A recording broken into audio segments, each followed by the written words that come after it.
राज्य में आज बढ़ कालबैशाखीर प्रभाव 15 जिले में घड़घड़ी सह वर्षा नहीं येलो अलर्ट जारी कला पाणीपाग विभाग। तेज क्यों जिला मानक पड़ो प्रभाव कौन रही अपडेट जानवा पूर्व वीडियो को लाइक करूँ, सब्सक्राइब करनथिले एवं सब्सक्राइब कर पाखर थिबा घंटी चिन्ह को दबाई दिंतु। पश्चिम और दक्षिण ओडिशार कालबैशाखी वर्षा संभावना थिबा नहीं पाणीपाग केन्द्र आकलन करिछि। तेज 15 जिले में घड़घड़ी सह वर्षा नहीं येलो अलर्ट जारी कराइछि। तेज वज्रपात आशंका थिबारु सतर्क रहबाकू परामर्श दियाइछि।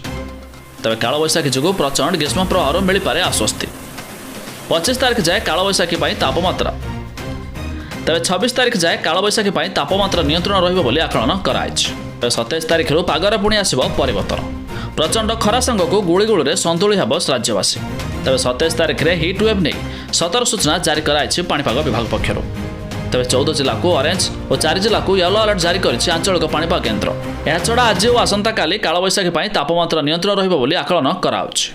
तेज आसंता 24 घंटा मध्य 15 जिले में घड़घड़ी वर्षा नहीं पाणीपाग विभाग पक्षरु सतर्क सूचना जारी होइछि। तेज आपण माने केउ जिल्लारू वीडियो देखुछन्ति ता निहाती कमेंट करी जणाबे।